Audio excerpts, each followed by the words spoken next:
Thanks for coming. Well, we're super excited at SpaceX to announce some of the details around the Falcon Heavy rocket, which is our large rocket development, really large rocket development. This is something we've alluded to in the past, but I've only just recently completed the design. So just imagine the complications of actually bringing humans to Mars. Well, one South African-born billionaire is looking to do just that and more as early as 2025. Here's ABC's David Wright. Pretty much from scratch. Here on Earth, there are real people already planning the logical next step. I think we'll be able to send probably the first people to Mars in roughly 12 to 15 years. That's my estimate. Meet Elon Musk, a high-tech executive who recently entered the space race. First of all, I just want to thank Elon for coming. Hungry. Absolutely. We didn't even have dinner, and we didn't even feed you properly. Sorry to be a bit late. Oh, no. I just came from the Tesla factory in Fremont. Yes. Was something wrong? There's always something wrong. Did you have to At any given point, there's always something wrong. Yes. Because there's just too many things going on. Yeah. So, these days, it's probably 80, 85 hours a week. For a while, it was over 100 hours a week, and that's a very high amount of pain. So it's, the difficulty and pain of work hours really increases exponentially. It's not linear. Is the future of the auto industry autonomous? Are these things really going to be a reality? Autonomous cars will definitely be a reality. The Tesla car next year will probably be 90% capable of autopilot. So 90% of your miles could be on auto. For sure highway travel. How is that going to happen? With a combination of various sensors, you combine cameras with image recognition with radar and long-range ultrasonics. That'll do it. I created OpenAI, which is an AI. It's a nonprofit actually. So OpenAI has a very high sense of urgency, and I think that the people that have joined are really, really amazing. And the intent with OpenAI is to democratize AI power.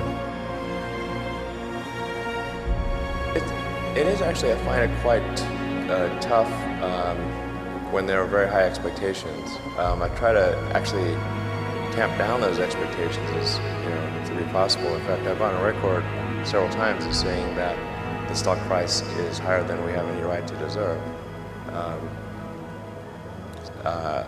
And that's for sure true based on where we are today and have been in the past. So the stock price obviously reflects a lot of optimism about where Tesla will be in the future. And now the thing that makes that quite a difficult emotional hardship for me is that those expectations sometimes get out of control. Where do you think this goes ultimately as these games continue to improve, graphics get better, but then the simulation gets better? Do we reach this sort of, singularity, this point where sort of, the game and the world is the same thing the simulation is? Imagine if we were to reach such a situation. That would be crazy. If you assume any rate of improvement of video games at all, then one or two things are going to happen. Civilization will end, or games will be so realistic you can't tell the difference between them and reality. And I've heard a lot about this game, Cyberpunk. I like the theme. It's like awesome.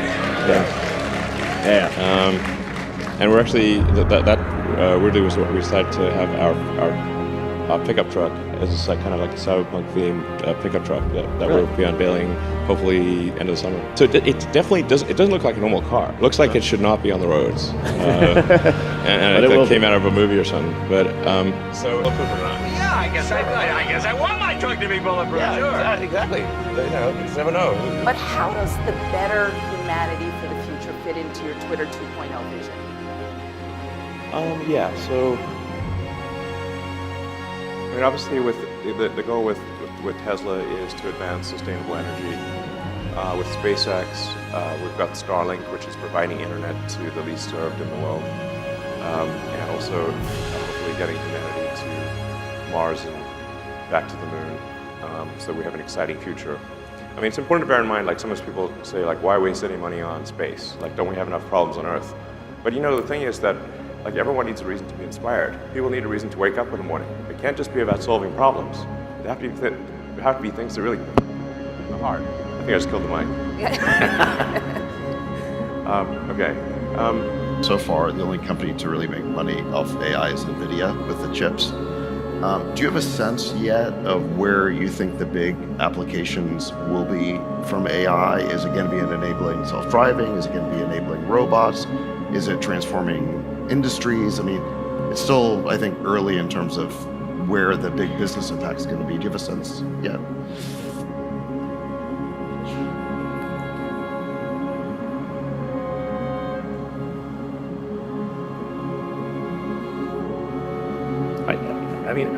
I think the spending on AI probably runs ahead of, I mean, it does run ahead of the revenue right now. There's no question about that. But the rate of improvement of AI is faster than any technology I've ever seen by far. And it's, I mean, like for example, the Turing test used to be a thing. Now, you know, your basic open source random LLM running on a friggin' Raspberry Pi probably could, you know, beat the Turing test. So there's, I think actually, like the good future of AI is one of immense prosperity, where there is an age of abundance, no shortage of goods and services. Everyone can have whatever they want, unless, except for things we artificially define to be scarce, like some special artwork. But anything that is a manufactured good or provided service will, I think, with the advent of AI plus robotics, that the cost of goods and services will trend to zero.